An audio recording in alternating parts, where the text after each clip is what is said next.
Welcome to episode number 163 of the Marine Layer podcast. It's our mailbag episode. We'll answer all of your guys' best questions. Here's your guys' reminder. Stay on top of all of our stuff. If you listen to these podcast episodes via audio, download the episodes. It does us a huge favor if you do. Rate and review. If you're watching on YouTube, hit that subscribe button. You see the big red button. Just go ahead and click it. Like the video, drop a comment, turn the notification bells on. And on social media, check us out across Instagram, TikTok, Twitter, YouTube Shorts, at Marine Layer Pod. Let's get it rolling. The pitch from Acevedo. A drive deep to right field. Down the line. The Mariners win this game 2-1. The dream lives. They're going to the playoffs. 1-1 from Jansen. There you go. Left field. We got a tie ball game. Julio. Oh, baby, what a moment. Tie ball game at 7-7. And we welcome you to this episode of the Marine Layer podcast, part of the Just Baseball Podcast Network, recording on Thursday evening, September 12th. Lyle, how does it feel knowing you jinxed Bryan Woo out of a perfect game yesterday? Would you like to elaborate on that? How it's my fault? I don't think I one time said he was throwing a perfecto. I think Bryan Woo went into the dugout between innings, opened his phone, opened Twitter, and saw that, why is everyone hyping me up so much? Do I see perfect game here? Oh, it must have been the Marine Layer podcast tweeting that out. Those fucks. And then he goes out there in the seventh and, oh, I gotta make a perfect pitch here. I gotta make a perfect pitch here. And then Nando went, whoo. It's all people online's fault. We jinxed it. We were the reason Bryan Woo gave up the home run to Fernando Tatis. A lot of Jr. things are our fault, Lyle, even if they actually aren't. I'll never understand people that actually blame, whether it's the writers or broadcasters or whoever, that mention there's a perfect game going on as the reason it didn't happen. You really think Ryan Divish or Dave Sims has anything to do with Bryan Woo's perfect game? Now, who do you think thinks about a perfect game more while it's happening? The pitcher or the writer? Please. You think Bryan Woo doesn't know he has a perfect game going? Do you think he doesn't walk out there between every pitch being like, no one's reached base yet. I haven't had to go on the stretch yet. Oh, wait, no, it's Divish's fault. It's Divish's fault. Come on, people. Hey, what did Ryan respond to that dude yesterday? It was delete your... So Ryan Divish pointed out that Woo was 15 up, 15 down. Right? Yeah, I think it was that one. And then someone responded to him telling him he's jinxing Bryan Woo. And I thought one of the most perfect lines I've ever heard coming out of a beat writer's mouth. Delete your account and get a life. I just found it. I wanted to make sure we get this right. So Divish originally tweets, one-line tweet. He just says 15 up, 15 down for Bryan Woo. That's it. Somebody replies, shut up and don't tweet about it again. That got 4 likes and 1 quote tweet, in which Divish quote tweets it and says, unfollow and get a life, which got 645 likes, 9 retweets, 2 quote tweets, and some comments. There is nobody like him. Unfollow was kind of so. I could delete your account. I think would have been better. Probably. Maybe Divish was in a good mood yesterday. But he's never in a good mood. In a good mood on the Ryan Divish scale, where he, instead of telling somebody that you should block them or you should delete your account, it's just like, okay, just unfollow me.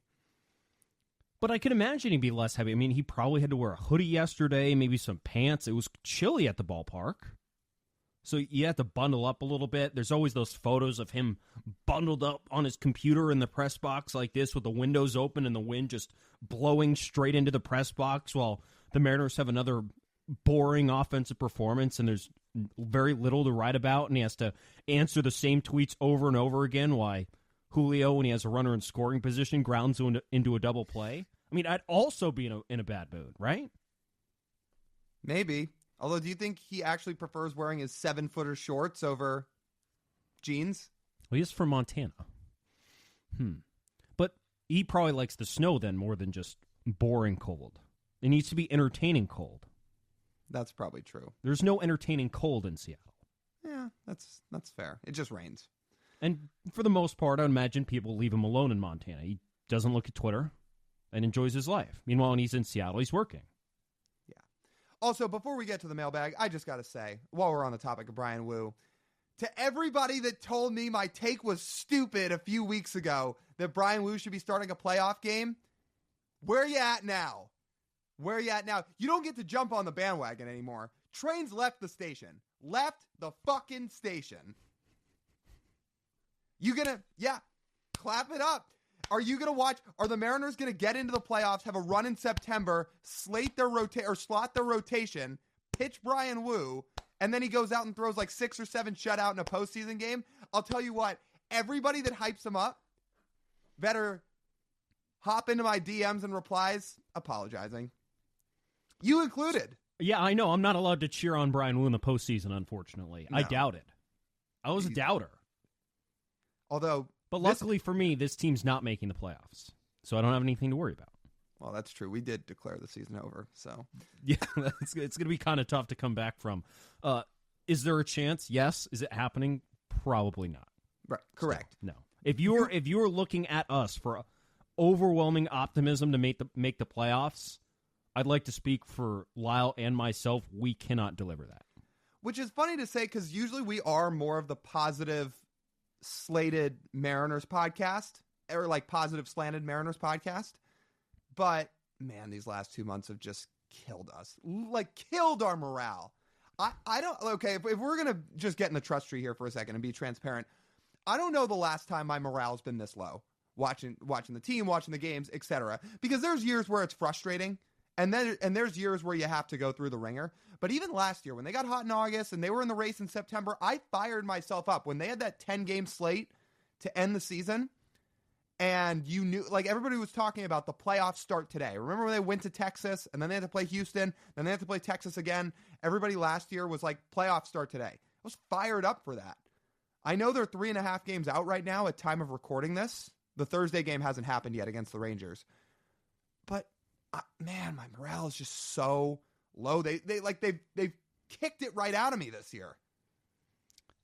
And like why it's different, it's probably based on timing. If the season flip-flopped, if what they did from the middle of April to the middle of June when they went 10 games up happened now, and these previous 2 months were before that, I think you'd be a little more excited right now. It'd be like, look at what they've done. They would have been what? They probably would have been 10 games out.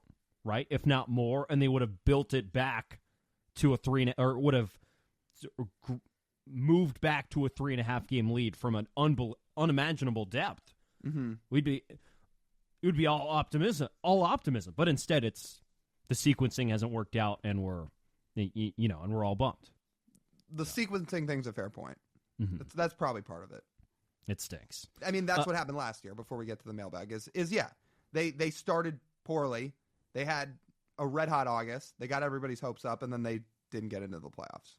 If they did this last year, I mean, it would have been the same fire Jerry last year. Instead of the people were like, all right, we just need to find some way to fix this in the offseason. Instead, now it's a lot of very angry people. Mm-hmm. Yeah. So, but not all of you are terribly wrong because when a team underperforms, you do have every single right in the world to be angry. Let's get to this mailbag. So when we look for positivity, Lyle, mailbags are good, shakes up the questions, shakes up some things that we don't normally talk about on this podcast, and we get to talk about. So put a smile on your face, because that's what we're about to do here. The first one is right up your alley. This question comes from Javier on Instagram, and his question is, if Bryan Woo pitched the entire season, where would he be in Cy Young voting? And I'll add a caveat to this. By him saying, what if he pitched the entire season? Let's say he has an entire season worth of stats. Where does he finish this season? Honestly, you could throw out a positioning or ranking, and I'd say, okay, I believe you. Which sounds crazy because that means if somebody said, I think Bryan Woo would win the Cy Young this year, I'm saying, okay. I personally would not pick him to win it. I'm just saying, by the way he's pitched, if somebody said that, I would not respond and tell them that's the craziest take in the world. It might not happen. I don't think he'd really be over Tarek Skubal. Probably not Seth Lugo either. But, man, it'd be high up there. He'd be an all-star, that's for sure. He would have absolutely been an all-star down in Arlington this summer. And where he'd finish position-wise, Somewhere in the top 5, I would say. Okay, so here's the top 5 in WAR, and I'll ask you to place him among these guys. Because I think this is a good rough estimate of what the top 5 in the Cy Young voting is going to be. Tarek Skubal, Cole Reagans, Seth Lugo, Logan, and Tanner Houck. Where does he finish among those 5? Oh, dude, I'd put him over Houck. I'm trying to think. Could he get over one of those Royals guys? He'd probably be right around where Logan is. So 4, 5, maybe he could jump up to 3. Again, maybe he could jump somebody like Reagans. Maybe he could jump Luke. Yeah. So here's how I've looked at this. The problem with Woo, I tried extrapolating based on what he's done. If he made a full season's worth of starts, he would have thrown about 178 innings, which would unfortunately put him behind every single one of those guys. So he'd have less innings than everybody. He would have the lowest strikeout rate, I believe, of all of them. So when you look at that, his expected numbers aren't. They're good. They're very good, but his raw stats, and the right word for not expected stats, but like actual stats. Actual stats have been a little bit better than his expected stats this year, and I do think the modern day voter does look at that at least a tiny bit of how fluky a season is and how it isn't. And he'd be projected for about 4 wins above replacement, which would be lower than the top 4. So, here's how I set this up. I think he would finish right behind Logan Gilbert wherever Logan finishes. Logan's not going to have a lower ERA than Bryan Woo. Because let's say he pitches those extra 78 innings, or I think it's 72 innings. He would, let's say he'd have a 3 ERA on the dot, which would be exceptionally good if he managed to get that far with that. Be a little bit better than Logan's, but Logan's got the higher volume of innings, and he strikes out more batters, which voters find more valuable. Let's see. And Logan leads baseball in WHIP too. Yeah, in WHIP too. He's got a lot of things working for him. So I just think wherever they would slot Logan, I would put Bryan right after that. And as that sits right now, he would finish probably fourth or 5th in Cy Young voting if he kept this up for an entire season, 32 starts. Yeah, so we're right about at the same boat with where we position him. The thing about Woo's strikeouts, I think that's a part of the reason his expected numbers aren't as good as his actual stats, because last year he was more of a strikeout guy. This year he's not striking out as many batters, but it's not like he's not getting results. Nobody hits him hard. Obviously, nobody really barrels him up, all that stuff. And it's because he gets a lot of soft contact because people cannot square up those fastballs. So, look, expected stats are good. They're not perfect, but usually those things will take strikeouts pretty heavily into account because it's so self-controlled as a pitcher rather than relying on your defense. But don't you think people would look at Bryan Woo's walk rate? The fact that maybe the most slept-on story of all pitchers in baseball this year is he's essentially the new George Kirby. Kirby's been known as the guy that doesn't walk anybody. Woo legitimately does not walk anybody anymore, which is a crazy turnaround from where he was just in his rookie year, where his walk rate wasn't off the charts bad, but it wasn't great. It was somewhere right in the middle.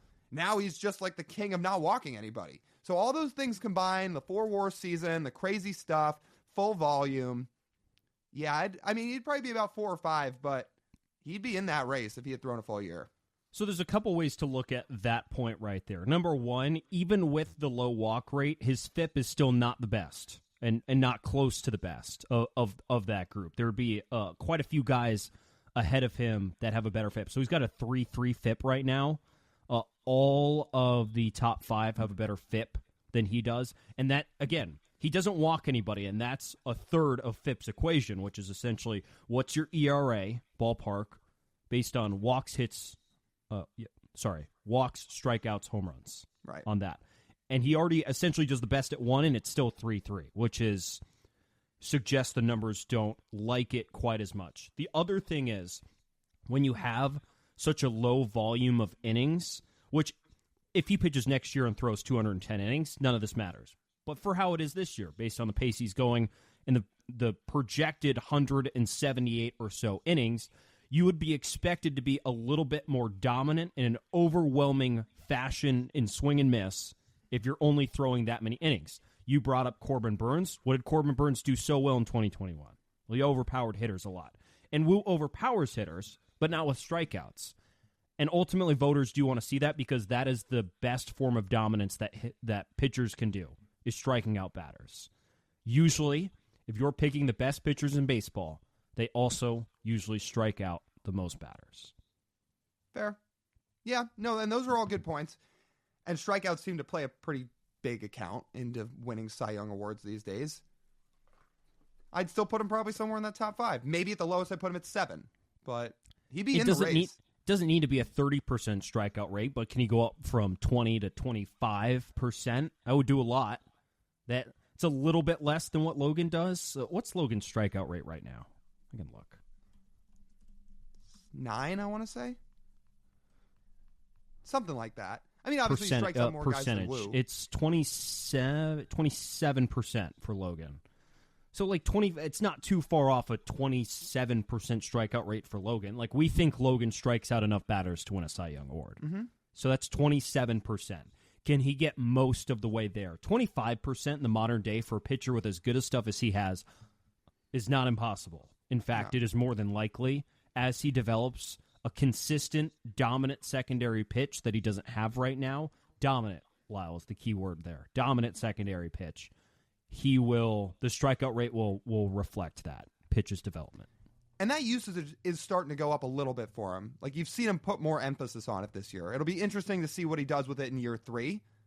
But little by little here, you're starting to see the usage in his secondaries jump up a little, which is good. Because as good as those 2 fastballs are, you can't just throw 2 fastballs forever. And you're starting to see him develop some of those other 3 pitches more. Because he's got the changeup, he's got a sweeper, he's got a slider.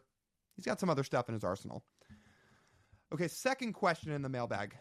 I'm blanking on who this is from, so apologies if I don't have the question, or if the name of the person that sent the question. But they asked which position group that has underperformed for the Mariners this year will bounce back.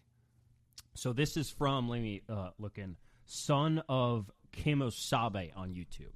Okay. I think I pronounced that correctly. What position group is most likely to bounce back? I think you can boil this question down to, okay, so which positions severely underperformed this year? The list I have is center, right, first, and your entire infield. Are you just about to list the whole roster? I should have just said, well, you could pick 7 out of 9 in the starting lineup. They're the ones who underperformed. So it's center, right, and the entire Mariners infield, not counting Cal Raleigh. The realistic guys to bounce back who have anchored spots for next season, I think, are the 2 guys you can decide on here.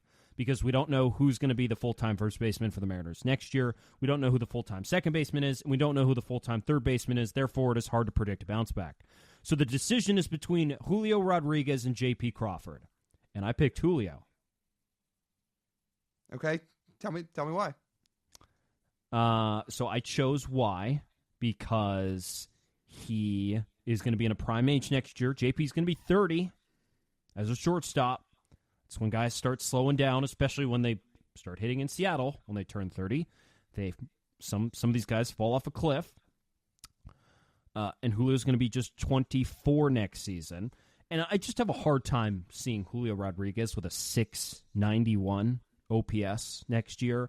If Julio's just going to get back to sort of his career norm of a close to 800 OPS, then that combined with a center field defense would be as valuable as the Mariners probably need Julio Rodriguez to be. Of course, we want him to be better than that. But in terms of what the Mariners need for a productive player in center field, 800 would be just fine. There's another interesting thing when I was trying to think about this for JP. Wait, did you want to save that for a minute? Oh, well, sorry. Well, I was going to say why I wasn't going to choose JP, but I'll let you go. Go ahead. Well, so he's my pick. Okay. And he's my pick because how could he possibly have a year like this again next year? He's barely hitting 200. His OPS is 636. He's battled injuries all year. Shouldn't there be some bounce back for him in 2025? I'm not saying he's going to have the 130 WRC plus season again, but I still fully believe that a fully healthy season of J.P. Crawford, he can be a 110 to 115 WRC plus hitter. His OPS is in the 750s. He'll walk a lot, and you've seen his defense pick back up this year. So that may be his career year, what he did in 23. I don't see any reason why he can't be an above average bat that hits toward the top of the order if he is fully healthy in 2024. And that's not that unrealistic to say he's at like a 110 or so number come 2025, which is why I picked him at this spot. Because this is like, he's gone from a total career high to a total career low in terms of his production. I think there's some middle ground there. So you would think that. And I think JP in general, based on his offensive approach, has a more sustainable idea of what he wants to do at the plate year over year outside of Julio, who it mostly depends on, as we've seen this year, how many pitches he gets to hit in the strike zone. And this year, people stopped throwing him pitches in the strike zone. He still swung, and look at the results. But did you know that JP's OPS this season is actually closer to his career OPS than his OPS last year was? AKA, it is more close to the median JP Crawford season than last year? That doesn't totally shock me, but again, last year the things he did and everything he changed about his approach and his, like, the fact he was hitting the ball harder, it just felt like such a step forward. I don't think that's totally lost. I don't think he just all of a sudden one day had that fall out of his back pocket and he can't get it back, because 2023 felt like such a step forward for what JP Crawford does and who he is as a hitter. I don't think that's lost on him. I think the injuries had a big part of why he didn't play the way he did in 2024, and I think he can get back to some form of that. Lost? No, but it does look like that number is a bigger outlier than this is an outlier bad season. I guess we'll find out. I mean, I'm going to be honest. You're putting high praise or high expectations on Julio again in 2025. I'm going to be honest. Maybe I'm a wet blanket for this and a Debbie Downer. What are my expectations for Julio in 2025? For what he's set, my expectations for him is he's going to be a 110 WRC plus hitter. That's what he has shown to be in the last 2 years of his career. And until he proves otherwise, that is what I'm going into 2025 believing about him. He is going to be a very slightly above league average bat who plays good defense and can steal some bases. In the last 2 seasons, outside of a ridiculous August in 2023, he has not given us any inkling of who he was in 2022. Like, there has been no prolonged stretch of superstar play at the plate. And look, this is going to be a tough and probably brutal offseason because we don't think they're going to spend very much money, which sucks because what would I do if you were in that position? Like, I would go out and find superstar bats because in the last 2 years, the guy you thought was going to be your superstar bat can't be relied upon to be right now. Again, I think he's a slightly above league average hitter right now. So you're less confident in his ability to bounce back because a 110 WRC plus Julio combined with his defense is a 4.5 win player. Probably. But what's he at right now? 102? That's not that much of a bounce back. I have more confidence in JP being a 110 WRC plus hitter next year than Julio being a 130 to 140. Like, again, this is my expectation of him. It's kind of unfair. Why is that unfair? No, that's a sliding scale. Well, but JP only has to get to a 110. Well, one's expected to be a lot greater than the other. That's not wrong, but Julio's only crossed 140 once, and then he's gone under 140 twice. So say 130. I have more confidence in JP to be a 110 than I do for Julio to be at 130. But a bounce back for Julio would be a 120. You wouldn't even need to make it to 130. I still have my doubts. We're not saying what would it take for who's going to win an MVP. We need him to bounce back. We need him to have an 800 OPS. That's what we need. That's a bounce back for Julio next year. Right? And outside of 1 month in the last 2 seasons, has he proven that, has he given you enough confidence in the last 2 years to say he is going to do that? No, he hasn't. But JP Crawford, you could say the same thing.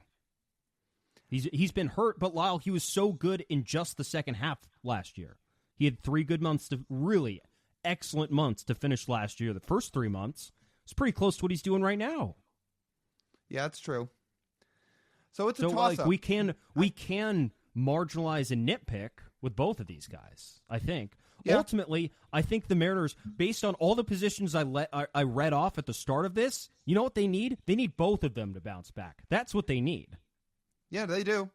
I just, again, obviously for 3 years in a row now, people have had sky-high expectations for what Julio could be in each respective season. And this is just where I stand for who he's going to be as a hitter in 2025. This is right now who I think he is as a player. He is a slightly above league average hitter. And if I go into the year believing that's what he's going to be, and he performs to that, then okay, that's what you expected. If he's better than that, great. Then he blew your expectations out of the water. But this is kind of the precedent he's set the last 2 seasons. Let's get to our next question. Let's break up the arguing here. Let's have some fun. This is from Mitchell Hopkins on YouTube. His question is, it's Pac-2 rivalry week. Actually, it's technically, Lyle, now 6-pack. Congratulations, Pac-12. Who wins the Apple Cup and who wins the Civil War? And by the way, Apple Cup is Wazoo, UW. Civil War is Oregon State, Oregon, for those unfamiliar. Aren't you not allowed to call it the Civil War anymore? I don't know. Well, everyone calls it the Civil War still, except the schools. Okay. So my problem with it, you know what my beef is? I have no problem with them wanting to change the name. If you want to change the name, and I get the reason why they did, I just would have rather them actually chosen a different name besides the rivalry game. Uh-huh. Yeah, that's fair. Well, you could tell the people a lot more about Oregon State than I can. I will say Oregon has looked pretty underwhelming, to say the least, in their first 2 games. I mean, they almost lost to Idaho at home, and then they beat Boise State by a little bit. I'll still pick them to win. I don't think it's going to be an inspiring win, but sure, I'll pick Oregon to win. Washington State, I think that game's going to be close. I actually think it has a chance to be high scoring too. I'll say Washington wins that one, but John Mateer for Washington State has a crazy game, both through the air and on the ground, but Washington just barely finds a way to win. I think both games are going to be close too. I'll give the Cougs an edge. I think the stale environment is going to almost help Wazoo. Mm-hmm. I would say they probably should be playing this game in Pullman. I have no idea why it's not being played in Pullman. A lot of terrible decisions being made by Pac-12 leadership and presidents time after time after time after time after time after time. Again, which ultimately led to this game being played at Lumen for some reason. It's going to be half empty, if that. Might be less than that. Might be a third full for this game. I was checking out tickets. Tickets are still $80 for a game that's going to have no one at it. I can't believe that. That's actually gone down. It was at $200 earlier this week. They're going to have to cover seats. It's stupid. It's not college football if you're playing it in an NFL stadium. Which is still crazy that there's not going to be a bunch of UW fans at it, because it's not like it's a big trek. It's in Seattle. Who knows? Who knows?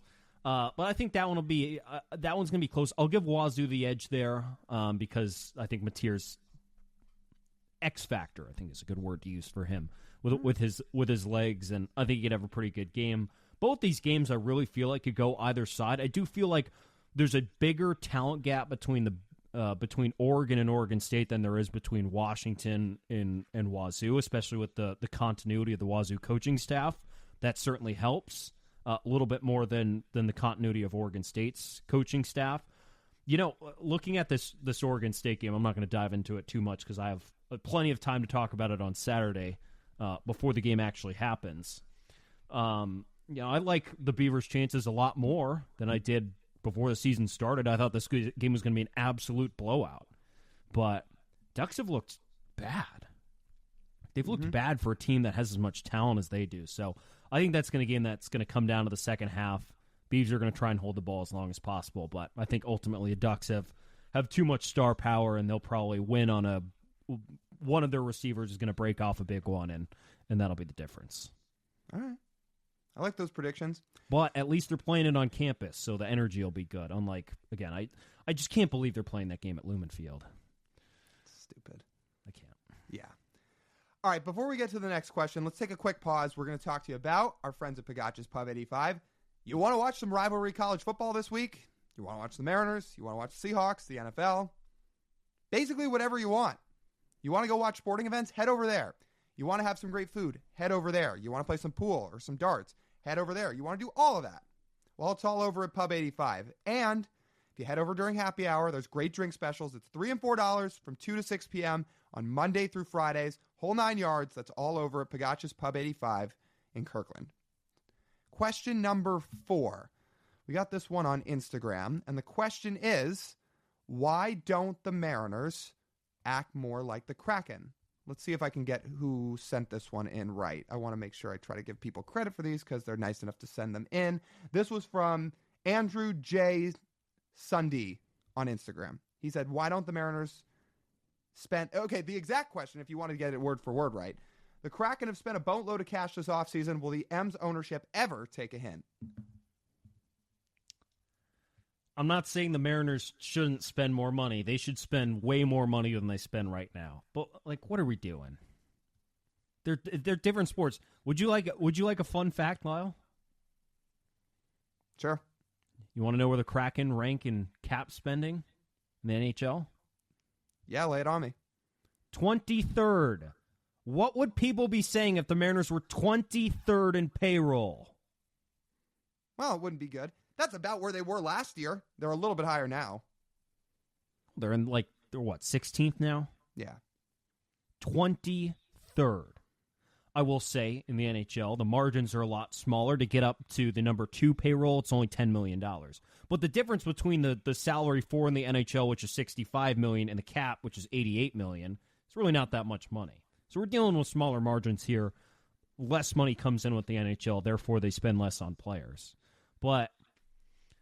guys, the Mariners outspent the Kraken this offseason, not even spending money on real free agents, besides Mitch Garver.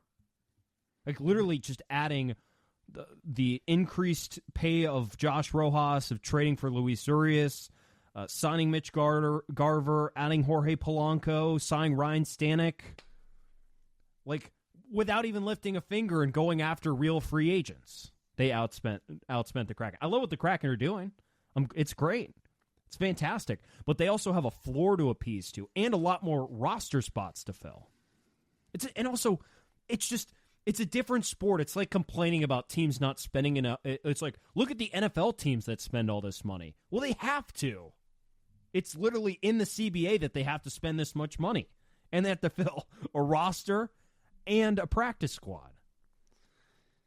Well, when the next CBA negotiations go on in baseball, which is probably going to be another fat lockout when that day comes around, they should get a salary floor implemented. I'll tell you that. Because the players are never going to go for that. You mean the owners? They're going to put in a cap. You're saying the owners would never go for a salary floor? Owners would never go for that because then they would go for it if the players agreed to a cap, which they would never agree to.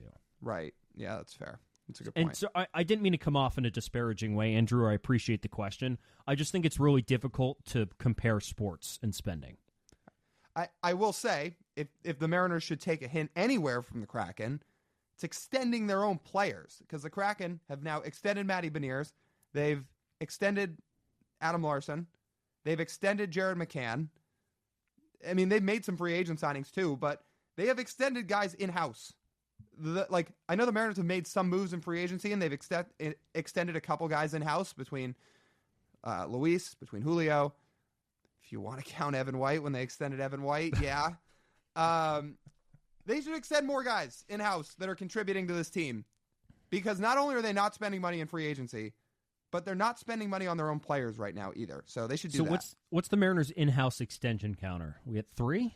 If we're throwing Evan White in there? If you want to count Evan White, yeah. That's 3, and they've offered more. I know they offered Kelnick 1. I'm guessing they offered Gilbert 1 too. Yeah, but they're probably lowballing all these guys. I know. And so what are the Kraken at 3? Yeah. So it's about even. All right. Well, the Mariners should still do it more. Same amount of playoff success too. Funny. Well, in the same period, right? In a 3-year span. Now stretch it out to 22 years and see what happens. Then we might have to start a Kraken podcast too. I need to learn a lot more hockey to do that. Anyway. But if the Mariners want to go sign more free agents, I won't say no. I just think it's difficult to compare. Yeah, that's fair. Next question. This comes on Instagram from Chuck7346. And the question is, which starting pitcher are you trading this offseason for a bat? Our answers are different on this. We talked about it a little bit before we started recording. You know what? I'll let you go first. The pitcher I am trading for a bat this offseason, if you have to, let me note this, if you have to, is Logan Gilbert. Because he will get you the most return, he will hit free agency first, and he will be the most expensive of your in-house guys that are under under arbitration contracts. It makes the most sense. This pains me. I don't want to trade Logan Gilbert. But if you want to get the best bat possible, you're trading. If you want to get the best bat possible and that bat is actually available, someone that is worth Logan Gilbert's value this offseason, then you trade him. And, oh, by the way, before you trade him, you get the whiff from him that he's not signing an extension here. You need to know that for certain. But once you know that, then you have to do it because he's reaching free agency first. He'll be expensive, and he's the most valuable. Will Logan Gilbert's value ever be higher than it is right now? Yeah or no? I mean, I think there's a world he can continue to get better, yeah. But is his value going to be higher? There could be a chance. People pay a pretty penny for starting pitching, which is why, honestly, like, we can get into my answer here too. I have multiple, but that's why I think, like, you seem to really undervalue, I shouldn't say undervalue it like it's a certainty. You seem to believe that Luis Castillo would not get you much of a package in return, whether it's because of the no trade clause, because of the age, because of the contract. Again, people pay a pretty penny for starting pitching, especially very good starting pitching. And I think if the Mariners were to eat most of that contract and send him somewhere he was okay going to, you could still get real bats back for Luis Castillo. Now, the problem is, why are you trading him if you're going to eat most of the contract? Because you need bats. The whole point of trading him in the first place is saving money so you can get bats. But they're not going to spend money in free agency on bats. If you can already eat money, why wouldn't you just keep him? Because you have got to find a way to shake up this offense and get it better. And, like, who's in free... Like, let me throw this back to you. Who in free agency do you really want? Tony like Taters. Yeah. And Juan Soto. Yeah, like guys like that. You think the Mariners are getting in bidding wars for those guys? Do they ever get in bidding wars? I'm down. Like, again, just take out the value beers for Juan Soto, like we've said a million times, but I don't think they're getting in bidding wars for those guys. And if that's the case, what is an extra $24 million a year on the books for Luis Castillo going to change? I don't think the Mariners are trading Luis Castillo to eat his $24 million. That makes no sense. Well, you might I think they need to go get a bat, but eating his money, the whole point of trading a pitcher is to not have to worry about paying them in the future. Well, then you're going to tank his value for what you could get back. Well, I would, again, you have to find a way to get offense. And if this is the only way, and you think there's real bats you can get back for him, then eat most of the money. But they won't be able to afford the bats they're trading for. Okay, how about this? Contract split 50-50 or maybe even 60-40? Okay, so then the team that takes Luis is paying him $12 million a year? You could try, but then I will again bring up it all comes down to what Luis wants because he holds the cards in any trade that has his name in it.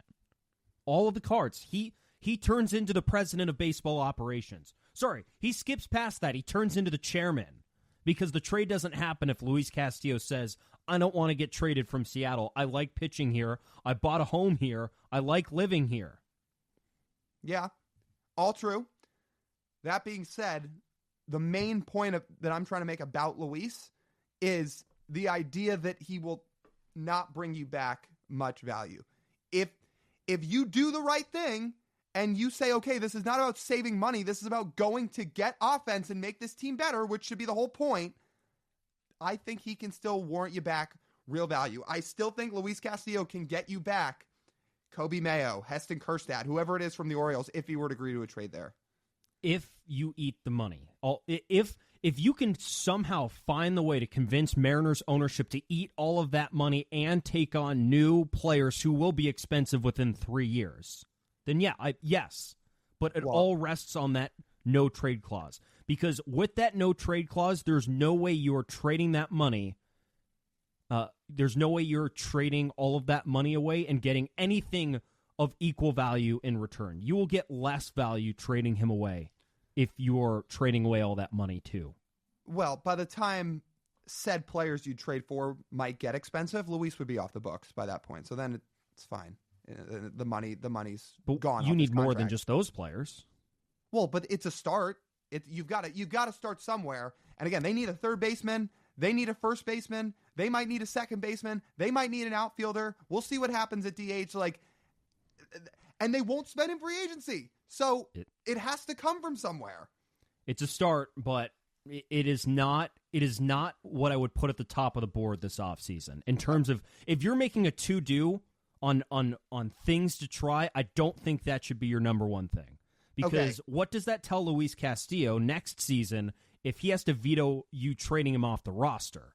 And then he shows up at spring training and he's like, oh, what do these guys think about me? Fine. So here's the second point in this topic that I was going to make. I want you to start this. Again, for the sake of just the start of this question, eliminate all other factors. Who do you think is more likely to sign an extension here? Not Luis Castillo. We're past him for now. Logan Gilbert or George Kirby? Just one answer. Logan Gilbert. So why not trade Kirby? Because who says Logan Gilbert actually signs that extension?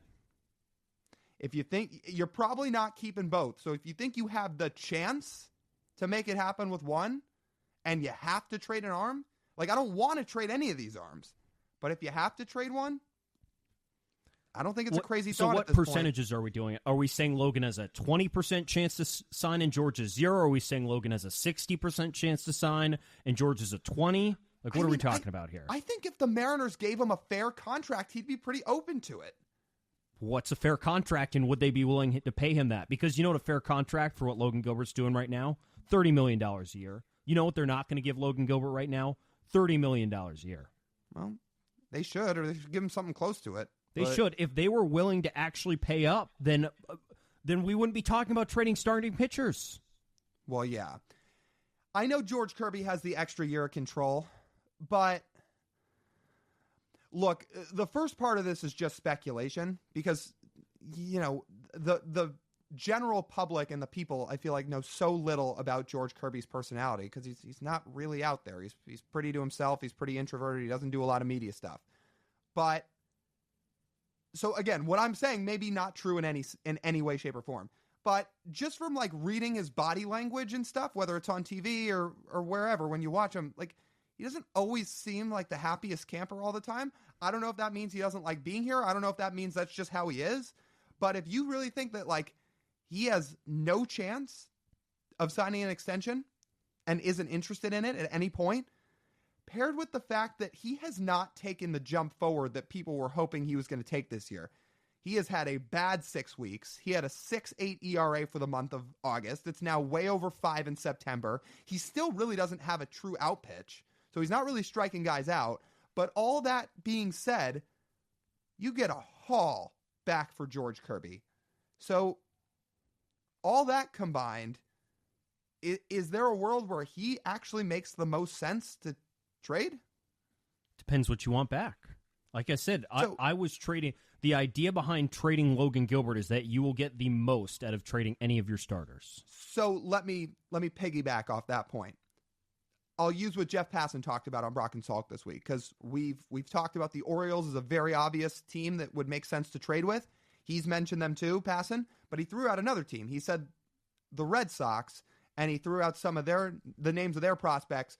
And he didn't say this. He thought the Red Sox probably wouldn't be willing to trade this player, but Salk asked the question, so I'll ask it to you. Insensitive comments aside, if you have a problem with what this guy said, I understand, like obviously, and if you don't want him as a part of the team. And I know who you're talking about, and I do, but continue. I get it. And if you're listening and you have a problem with what he said, then that is totally understandable. We totally and if you don't want him around the team, I get it. But if you're just talking about the player, would you trade George Kirby for Jaren Duran straight up? I said it'd be tough. Yeah, you said it would be tough. But that's about as equal as it gets, right? I mean, it's a big league all-star with the exact same amount of control. He's had a really good season. And essentially, it fits exactly what you need. Oh, he's had 8.5 wins. Yeah, I know. And he's an outfielder, and he hits for average, and he hits for power, and he's fast, and he's athletic. All things you just don't have enough of on this roster. It's legitimately everything. So, man, would I do that? That's tough. It's tough. It's really tough. I didn't have a good answer. I didn't have a good answer for it on the air. He opened his mouth, and what he said is just terrible and should not be said.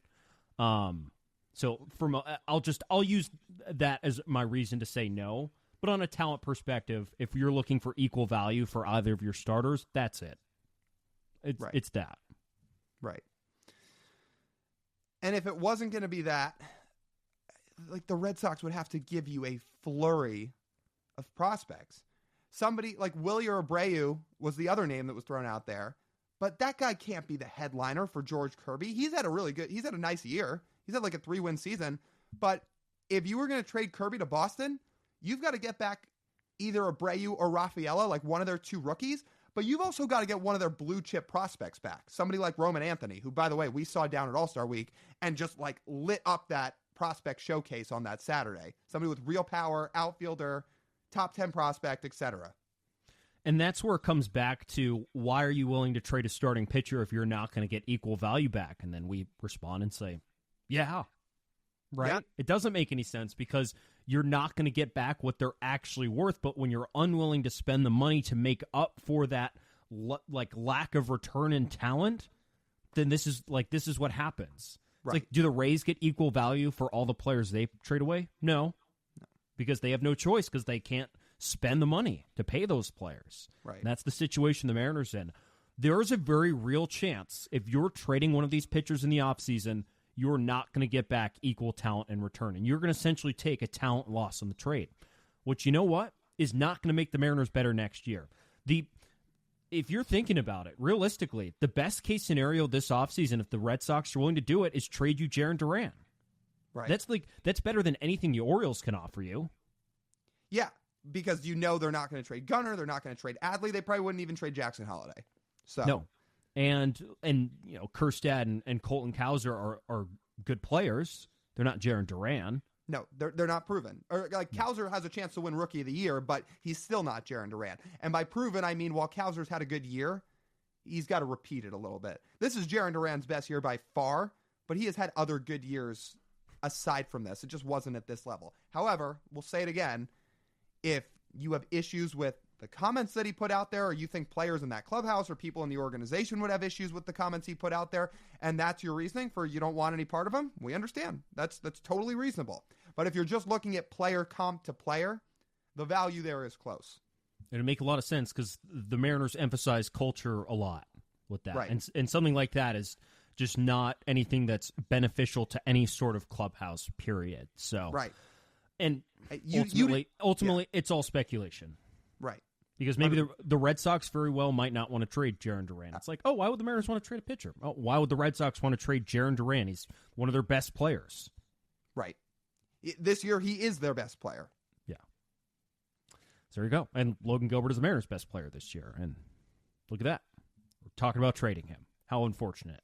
Mm-hmm. Before we get to our next question, let's hear a word from Game Time. There's just a couple weeks left in the baseball season. If you're looking to get out to the park one last time, let Game Time help you get there with killer last-minute deals, all-in prices, views from your seat, and their lowest price guarantee. Game Time takes the guesswork out of buying MLB tickets. It's a big series this weekend against the Rangers, and there are some fantastic deals I'm looking at. It's $9 to get in today on Friday to watch Jacob deGrom. That sounds like a pretty good deal to me. $15 on Saturday and $11 on Sunday. Get a panoramic view of your seat and toggle the all-in pricing feature so you know how much you're paying and what the view is before you buy. Your purchase is covered with the most flexible customer service policy in the ticketing industry. Take the guesswork out of buying tickets with Game Time. Download the Game Time app, create an account, and use code JUSTBASEBALL for $20 off your first purchase. Terms apply. Again, create an account and redeem code JUSTBASEBALL for $20 off. Download the Game Time app today. Last minute tickets, lowest price, guaranteed. Penultimate question, Lyle. Wait, hang on. Let me ask this one because I think it's my turn to ask. Oh, but okay. You've got one for the end that's important that you fire up. So, this next question is on Instagram. Always a favorite question, by the way, when we get questions on this topic. Let me again make sure I have the name right because, again, we appreciate everybody that sends in these questions. They're awesome. Thanks for putting in the time to think about it. But this is from K Jaquetta on Instagram, and they said, "What happened to K Talk?" Let me say, you think we forgot about our guy? You think we just forgot about him? Absolutely not, people. There's two reasons the Kyle Tucker talk on this podcast has simmered in the last few weeks. Number one, he's been injured for about 3 months. He's now back healthy, but he was injured for a long time. Number two, the trade deadline ended. There is, in this current time period, no possible way in which the Seattle Mariners could acquire Kyle Tucker. However, the very first day the offseason starts, we're fucking back. Like, we are going to miss no time, waste no time as soon as the offseason starts, and Kyle Tucker discourse will start again. The hike is still on, in case people were wondering. That hasn't changed. If the Mariners trade for him in December, we're hiking a mountain in the snow. Mm-hmm. We're going. We're vlogging. Again, it's a group outing. Anybody that wants to join us, we'll let people know where we're going. It's probably going to be Mailbox Peak. We'll let you know the day. We'll let you know the time. If you want to join, meet up with us. And we're going. Like, we're doubling down. Like, it'll be this offseason that offer's on the table. It'll be when he's a free agent after 2025 when the offer's on the table. If he wears a Mariners uniform, we're hiking. You know, sources have said that Kyle Tucker heard some of these rumors and has been dodging the Marine Layer podcast in hopes of having this idea of going to Seattle go away. Oh, I couldn't help but notice when he was rehabbing in Seattle the last time the Astros were here, he was pretty quick to make his way into the dugout. He might have wanted to, he either wanted to dodge the mic because he couldn't be seen tampering, and or he wants to keep everything under wraps. He can't let the people know he wants out of Houston. He can't let the people know he actually loves hitting in Seattle. He can't let the people know he's going to try to cook up a trade to get to Seattle this offseason. So actually, was the Astros purposely holding him away from the Mariners? Oh, I think they are. Of course they are. You think the Astros want to see him in a Mariners uniform? No. Yeah.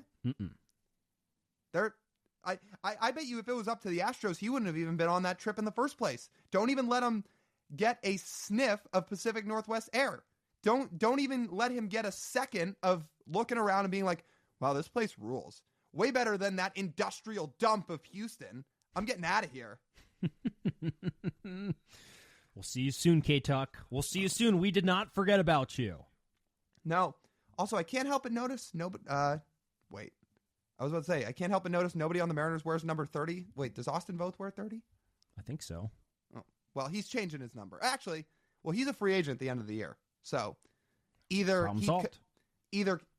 he'd come back and he'd change his number, or it would be available, or Voth signs back first, keeps the number, then they trade for K-Talk. He goes up to Austin Voth and says, listen, what do we have to work out for me to wear number 30? And Voth, I'm sure, would oblige. Or no, actually, it's backwards. Voth goes up to K-Talk and says, I will take a Bentley for number 30. Yeah. And actually, I don't know if Kyle Tucker has that type of money yet. If he's a Mariner, he will have a nice big contract. Oh, true. So, yeah, he's going to have that money. And what does he make in his last year of ARB? $20-something million? Yeah, he can afford a Bentley, Lyle. That's fair. Also, Voth does worth 30. I just confirmed that. So, yeah, Voth can get a Bentley. K-Talk gets the number. They both get a Mariners World Series. Oh, I like that idea. Look at us, Austin. We're working in your favor here. Mm-hmm. This is you get to good. You get to be part of a World Series roster. All you have to do is give up your number to one of the best left-handed bats in all baseball. Last question. This comes from I will fear no evil on Instagram. The question is, if you're a GM, let me reframe this question. If you're the Mariners GM, what specific moves do you make this offseason? All right, I've been saving some energy for this one, so here we go. Here's exactly what I would do. I'm trading for and extending Vladdy. I'm signing Anthony Santander. And within all that, I am walking right up to the Mariners.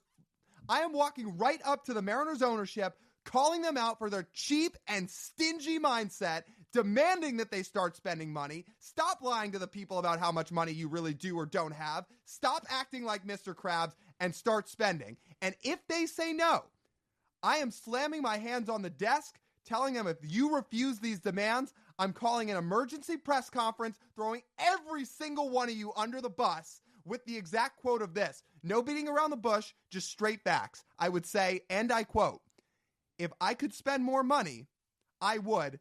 Ownership won't let me. End quote. Right there. They have two options. Spend the money to get these players, aka if you're trading for Vladdy, you're also extending him. Spend the money to get these players, or be called out and let the entire public know what you've really been doing all along, which everybody already knows, but then it's confirmed. Whew.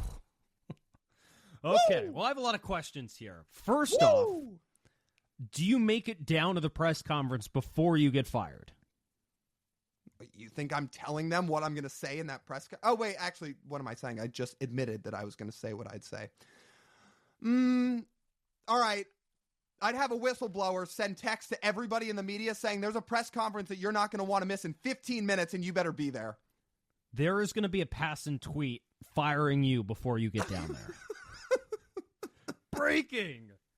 Lyle Goldstein has been fired. Keyword fired for his role of general manager of the Seattle Mariners. Good when they write in the papers, cause of firing, telling the truth. Sources tell ESPN that he cussed out ownership and called them, quote, yeah, a lot of things. Well, spend some money. The question was, what would I do if I was the GM? That right there is what I would do. I care about the city. I care about the fans. I care about the team winning. I care about the players. And every single one of them deserves transparency and buy-in. And if they ain't willing to give it, as a person in power, for the time being until I get fired 2 minutes later, I'm letting everybody know why it's not happening. You know how pissed off I'd be as a GM and I just had my hands tied behind my back by ownership? I don't know how Jerry and Justin do it. I really don't. How they've gone as many years as they've gone in this organization, and you know how badly they probably want to say it? It's like, I mean, they probably know everybody can read the tea leaves, but they probably want to say it's so bad, but they can't. Do you know what makes up for it? These enormous paychecks that cash in your bank account every 2 weeks. No. Yeah? I'm going to be honest. I'm a man of the people. Paychecks, as I hit my mic. Paychecks, winning a World Series. I'm a man of the people. Well, I think winning a World Series is up there for them too. But the paychecks are pretty nice. Well, do what you got to do to keep a job. You know what makes you money? Winning a World Series. Well, you're not wrong. You're not wrong there. I will let you. Can you give your realistic plan what you do as a GM? Not let's. I like your first idea. Let's now say, in a realistic sense, this offseason, what would you do? Fine. I will be more realistic. However, that is what I'd actually do if I was the GM. But fine, I'll succumb to your question and put out what is a more quote unquote reasonable offseason. I'll say this: an offseason that is more likely for what a Mariners offseason would look like. If I was the GM, that's what I'm doing. Anyway, I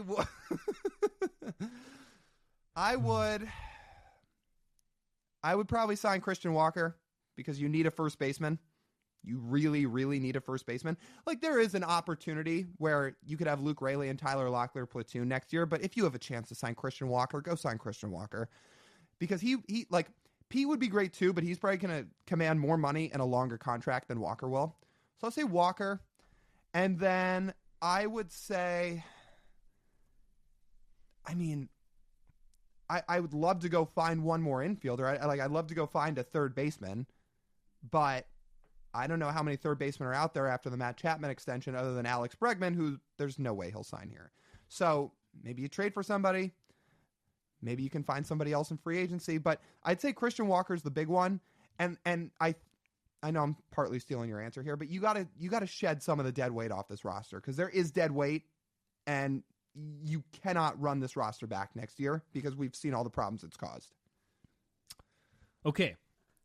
My unrealistic expectation of myself as Mariners general manager this offseason. I would write a legally binding declaration. I would write into law at T-Mobile Park that Abraham Toro would be barred from ever entering the Mariners clubhouse ever again, therefore making it impossible that he ever suit up in a Seattle Mariners uniform ever again. And that instantly would make it the greatest Mariners offseason of all time. Counterpoint, what if he's in an MVP race? The Mariners have the opportunity to trade for him straight up for cash considerations. See, you went like right past the factual state of the universe when you let that sentence out. I think, I don't know if I heard you correctly. I just want to clarify. You said Abraham Toro in MVP consideration. Hypothetical world, dog. I'm asking a question. Was there ever, what was the last MVP that was DFA'd before he won the MVP? If I can change and you can change, everyone can change, a.k.a. Abe Toro can change. No, he can't. Well, I don't know. He's never allowed in the Mariners clubhouse ever again. Are we getting that plastered on the wall somewhere? Are we getting a poster? Are we getting a quote? Yeah, right outside the Mariners clubhouse, it's going to say no to Abe. I'm painting it. You know, football coaches love their slogans. Well, as general manager, there's only going to be one slogan painted. It's going to be right there outside the clubhouse. Welcome to the Seattle Mariners clubhouse, unless your name is Abe Toro. See ya. All right, now, what is your realistic one? Realistic is you eat Mitch Haniger's money and you DFA him, just as you said, shed some of the dead weight on this roster. They can't carry this many outfielders, and he looks like right now that he's going to play the least amount. Sign Christian Walker to play first base, and then use every last resource possible to make sure Julio is ready to have a 100th percentile 2025 season. Because as it stands right now, based on the money available to you, there is going to be no bigger addition this offseason than getting Julio from the state he's at offensively right now to a state that he can achieve when he exceeds every expectation and he plays to his 100th percentile of talent. Well, I hope they find a way to do that. Again, I said earlier in the podcast, I just can't let my expectations get too high for him at this point in terms of what he'll do at the plate. That being said, if he blows everybody's expectations out of the water and goes nuclear next year, great. Because that is how this team can find a way to a World Series, especially with this pitching staff. If you're not going to sign Juan Soto, you might as well have Juan Soto at home, Lyle, and that's whatever improvements you can get out of Julio Rodriguez. Is that unfair, or should I say Tony Tater's at home? Well, Juan Soto's an atrocious defender, where Julio's elite, but in terms of a hitter, in a hitting sense. I mean, I think we know Julio's absolute peak. He can get. I think Julio's absolute peak in terms of the talent he has. Yeah, is he closer to Juan Soto than Anthony Santander? I think so. I'm not saying he is Juan Soto because Juan Soto might be the best pure hitter that we'll see in our generation. There is a real world that could happen. Now, that Aaron Judge guy has something to say about that too, but I'm just saying there is a world where that happens. He's certainly on pace to have a case, but. Yeah, I think Julio is closer in terms of top-end talent, what his absolute ceiling is, to Juan Soto than Santander. But he just hasn't come close to that as of late. But yeah, so Let's anyway, hope.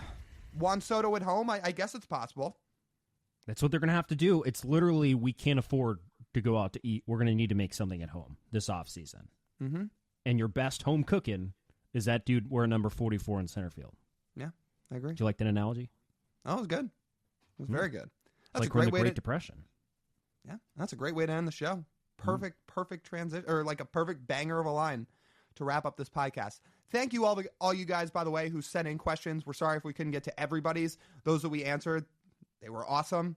Thanks for being creative. We love doing these. We love taking your guys' questions. It's always fun. So we'll do another one of these, I'm sure, here soon enough in a few weeks. But yeah, all the questions were great. Keep them coming when we do these.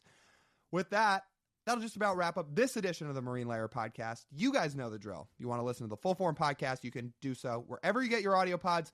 Make sure to download these episodes. Make sure to rate and review. Leave it as 5 stars if you're listening to the pod. If you're watching, make sure to subscribe. Make sure to drop a like on the video. Make sure to comment. And if you're on social media, which, come on, most of you are, follow us. Instagram, TikTok, Twitter, YouTube Shorts, @Marine Layer Pod. That's TJ. I'm Lyle. As always, we thank you guys for tuning in. We'll talk to you soon.